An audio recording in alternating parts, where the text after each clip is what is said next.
We will keep going with the history. You had just watched a couple of video clips.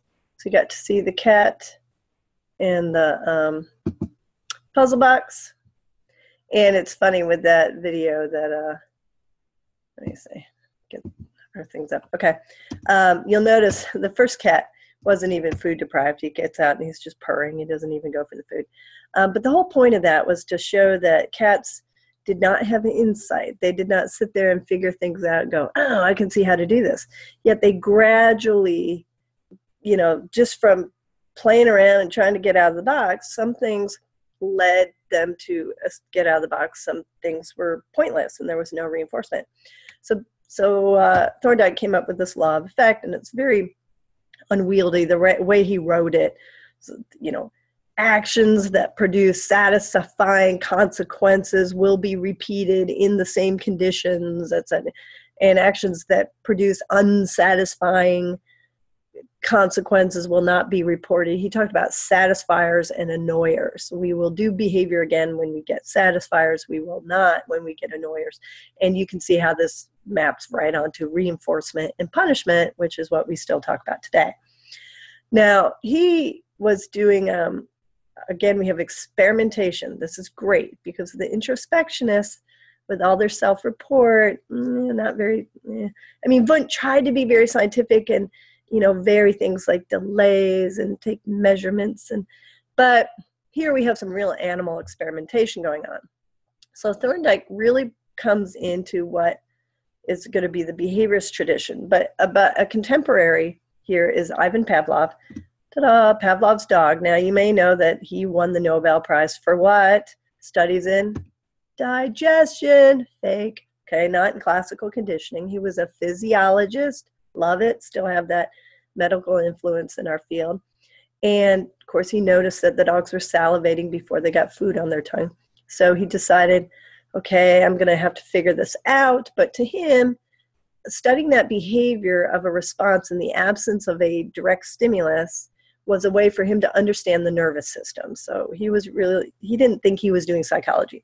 Now, it took a while for his work to get over to us. He's publishing in Russian. They don't have the internet, and you have to read Russian journals, and mostly people are paying attention to German journals. So it takes a while for his stuff to kind of, get mixed in with the Americans and the Germans and what they're doing and connected. But they knew about psychology.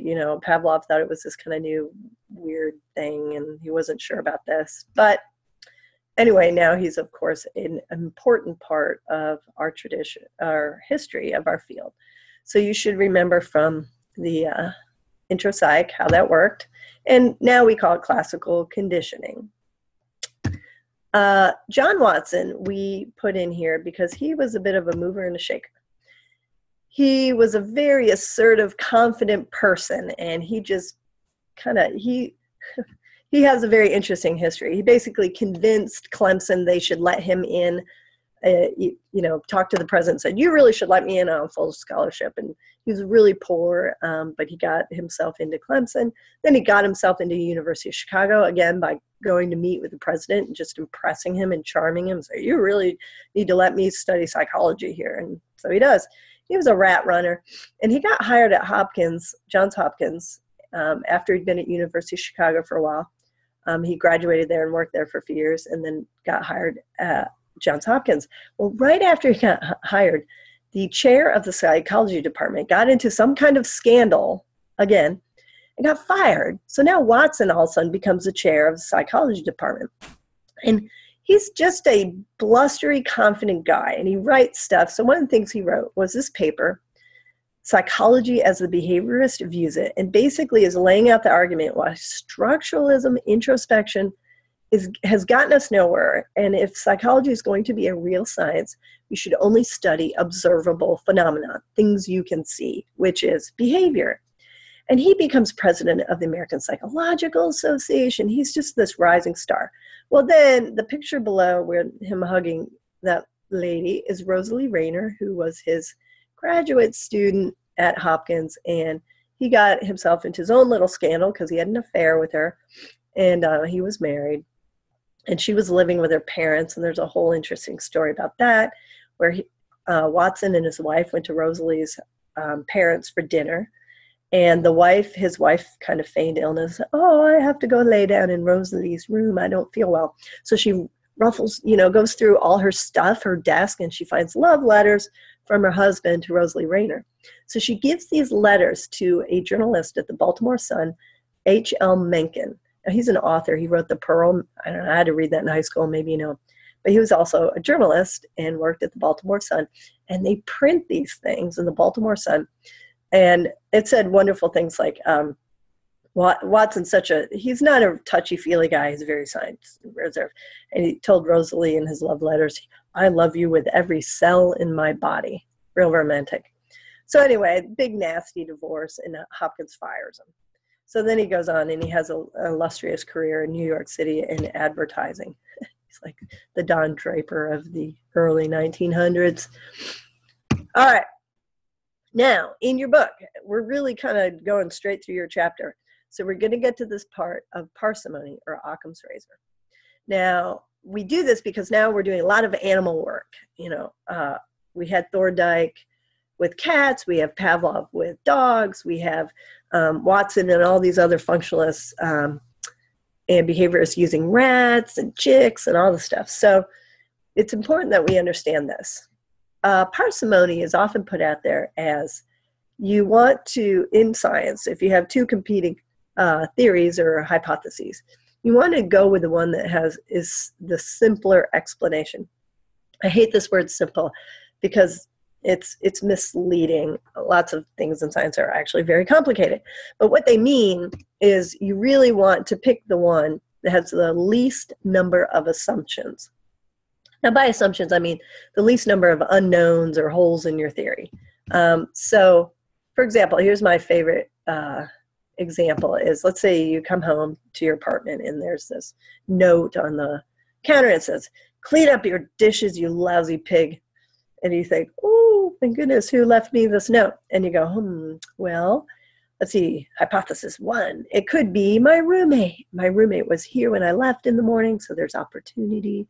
My roommate has been complaining about my dirty dishes, so there's motive. I know my roommate can write, knows where there's paper and pen, and okay, there's one possibility. But I wasn't here, I don't know, I didn't see it. Hypothesis two, it was my dog Skippy. Now, Skippy also here in the morning when I left, so opportunity.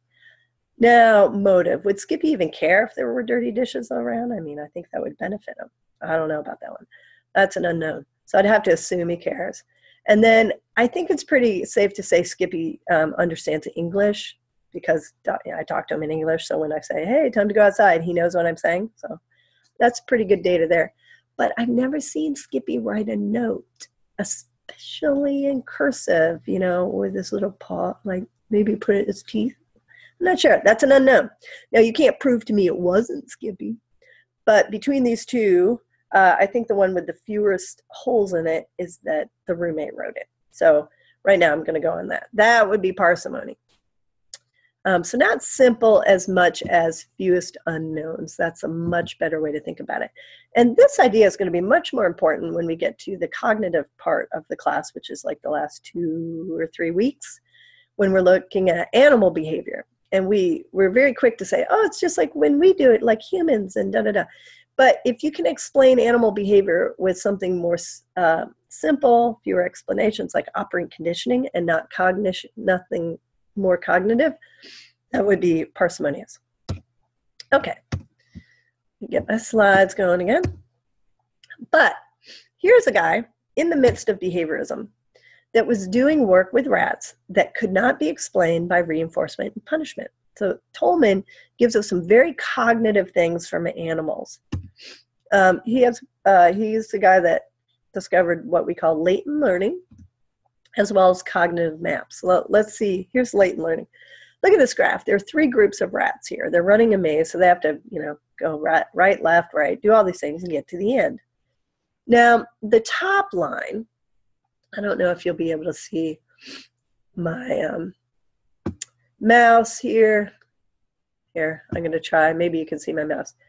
The top line here, where it kind of peters out and it ends up being the highest line, This is a group of rats that when they got to the end, there was no reward. There was no food there. So they just wander around and thing.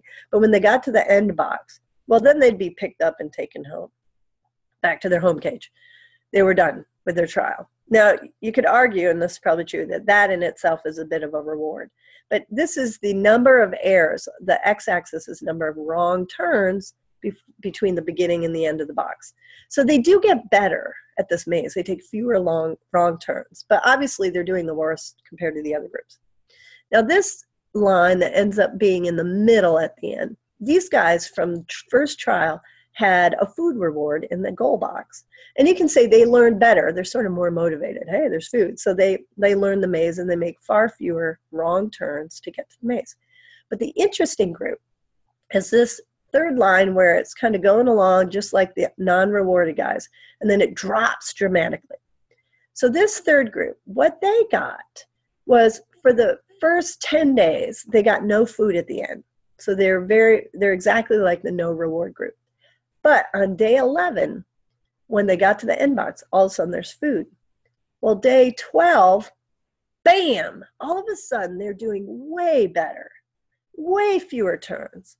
And so what that shows us is they were actually learning about the maze in the absence of a reward, in the absence of a satisfier. Now that kind of flies in the face of what operant conditioning and behaviorism was saying, where we learn when we have a satisfier or a reinforcer. These guys were learning, but they had no reason to kind of demonstrate that until they were motivated by, oh, now there's a reward there. Bam, there they go. So that didn't fit very neatly into the behaviorism view of behavior and learning. So that's interesting. Now the other thing here is Tolman did is he demonstrated cognitive maps in rats. Now you know what a cognitive map is, because wherever you are, like, well, if we were in our classroom and I said, okay, everybody, we're going to have a field trip and we're going to walk from here down to Market Square downtown. A lot of you would know how to get there without me giving you directions, even though you've probably never walked that exact path from the chair you're sitting in right now to Market Square. But because you've been both places and in between, you have a lay of the land. You have a cognitive map. So on the first trial, you could get from point A to point B. Well, rats could do that too. And Tolman demonstrated it with this kind of maze. So what you see here is, try to put my mouse back, is the training maze. They start at A and they go in, and there's one runway, the C, and you go to D, you have to turn left, take a right at E and a right at F, and then you get to the end that has food. So essentially, they are learning to go straight, left, right, right. And they do a bunch of trials, straight, left, right, right, straight, left, right, right. Now, Thorndike thought as you do a behavior and you're reinforced, it's becoming stamped into the mind. So a rat that's doing this maze over and over is getting stamped into the mind, straight, left, right, right, straight, left, right, right. So they do this, they do it very well, they know it. Now comes the test phase. Look at this, now look at this maze. This straight alley that they're used to taking is a dead end. Now the food is over here, that little X with the block. The food is in the same place, but you can't get there with the route that was stamped into your mind by going straight. So if being stamped into your mind is the key way we learn this, then what do you expect? Which alley out of all of those in the array available, which alley do you think you take if the first one doesn't work? Well, probably you take the next best thing, like take one just to the side of it, right? It looks like 9 or 10 would be as close as you can get. But what did the rats do? They took alley 5, the one that just beelines you right to the food. And what that shows is the rats knew in space where that food was. It's over here. They didn't have to go straight, left, right, right. They just said, it's over there, and we just go take the shortest path first time. That shows some kind of cognitive map or lay of the land. And we now know they do this by landmarks. You know, these mazes are in a room. There's going to be lights and, you know, bookcase and just things in the room. So the rats kind of know where they are, and they're like, oh, the food was over there. So they're pretty good at this. Again, it's interesting because it's more cognitive. It can't explain that with reinforcement and punishment. So Tolman was a pretty interesting guy for this. Now, he tried to write it as part of behaviorism, but didn't work. All right, now let's see, when's Tolman working? I don't have dates, but this is in the 30s, that he's in 40s, he's doing this kind of work. Now, Skinner, of course, we know the most for operant conditioning, and he really was biggest name in behaviorism. Basically everything we do, language, everything we learn is through reinforcement and punishment. And we'll spend a lot of time on operant conditioning, so I won't say much about him here, but do read about him in chapter 1. And the thing about him is Skinner did not deny that we have internal mental events. He just thought that those internal mental events are all behavior themselves, and they don't explain our other behaviors, but they have to be looked at in terms of how our internal dialogue or internal mental events are themselves reinforced and punished. So he just thought they were almost distracting, if anything, but they were not an explanation. They were just more behavior that we do. Now, behaviorism really held court from, we're talking, 1913 was Watson's paper, but way all the way up into like the 60s, 1960s, is when we get people finally kind of getting some important things happen in cognitive areas. And they finally say, all right, we can't look at entirely everything from a behaviorist reinforcement punishment point of view. There's some things going on. Now, Albert Bandura was one of those people. And you'll remember the Bobo doll studies from Intro Psych, where the kids, if they observed an adult behaving a certain way violently toward this toy, that the kids would mimic. They would copy some of the verbal things, like bop them in the nose. I mean, who says that, right? But if the adult they watched on the TV said that, the kids would do that. The kids would, you see this girl with a little hammer. She's like, None of the kids that watched adults who didn't use hammers, I should say that better, only the kids who saw an adult pick up the toy hammer and beat the thing, only the kids that saw that were kids that did it. No other kid did that. So we have imitation. And Albert Bandura had this more evolved explanation of behavior with 3 things. There are events, stimuli in the environment, like Skinner said. There are behavior. Now, those are the 2 things Skinner focused on. But Bandura said, and then these thoughts and feelings, the internal things that go on, and they mediate between these. So it's like a triangle, and they all affect each other. Now, we think, and he called this social learning or observational learning. Now, when we look at observational learning, the fact that we can see things and learn without ourselves having been the actor, we don't think this is so surprising anymore. At Bandura's time, he thought, okay, we have classical conditioning where we make connections between stimuli and events. We have operant conditioning where we do something, and then we're reinforced or punished. And then Bandura thought, hey, I found something else here, this observational learning. It doesn't seem to fit. Well, now we don't think observational or social learning is really all that different.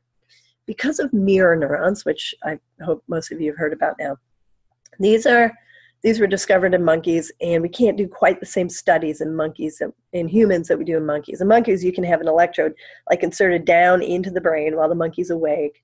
And when you show the monkey thing, like they found this in premotor cortex. So they were recording from neurons, activity of neurons in premotor cortex.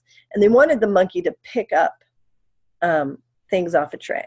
And this area of the brain, the neuron would get all active. Well, what they discovered by accident is the monkey's brain would be active in that area, both immediately prior to the monkey picking up the thing. It's like motor planning. So right before the monkey moves, you get activity. But when the monkey was just sitting there and the researcher picked up something, the monkey's brain acted the same, as if the monkey were the one picking it up. And we're like, oh my gosh, this is crazy. There seem to be, so mirror neuron systems, we talk about as the brain seems to act similarly when we are doing an action or when we're simply watching somebody else do an action. Now in humans, we have to rely on functional MRI data for this, but it seems you know, there are analogous brain areas with rhesus macaques and us, and it seems to be pretty, you know, we're pretty well accepting that we have this kind of system. So what that could mean is that when you watch somebody get punished because they, you know, rode the skateboard down the stairs and they crash, and you're like, ah, oh, God, it hurts. Or you watch America's Funniest Videos and someone gets a baseball bat in the crotch. Every week that happens. And you're like, oh, ah. It's almost as if we experience what we're seeing. So if you cry at movies, if you laugh at movies, it's because you can put yourself in that person's perspective. You can take their perspective, put yourself in that place. So mirror neurons seem to underlie empathy. And it could be, you know, we're happy when we see things. So when we see people get reinforced or punished, we know when we get reinforced or punished, we're learning and our brain changes. Well, the idea is maybe when we watch other people get reinforced or punished, our brain has similar changes, so we can learn by watching. Now, there's a fair bit of speculation to some of this, but it seems to be pretty plausible. And here's this, I don't know, this is some really, this may be as speculative as you can get with mirror neurons. They're very popular now. When you can throw neuroscience into your studies, people love it. So I just found this study from 2014. Now, if you want to read this slide, there's a lot of text. Go ahead and just pause the video. You should be able to read it. But basically, they said, okay, if we have mirror neurons, then if I show a product, you should learn more if the person is like doing something with the product. I think this comes because mirror neurons were originally discovered in premotor cortex. So they think, well, action might be something that really activates it. Maybe. Like I said, very speculative. So, but they, you know, tested people's memory for an ad where half of the people watch something where the product is just, you know, shown versus somebody using the product. And then they tested their memory for all the things you see. And the people that showed them using it had better memory. Maybe it's mirror neurons, maybe it's something else. I don't know, but kind of interesting. So if you want to pause and read this, it's kind of neat. Okay. Oh, ha, ha, ha. Learning jokes. And that is the end of our history. So I'm going to stop it here. This is already a pretty long file. But what we've been doing really does map right onto the reading in your textbook. So look at that. And you'll see there are things in near the end of chapter 1 that we did not get to and we're not going to worry about for the exam. So you can kind of map the lecture in class and then these two videos, part 1 and 2, and to see, like, we didn't go into a lot of detail about types of behaviorism, but I do want you to know Skinner and Tolman. So look at that, and I think we're good.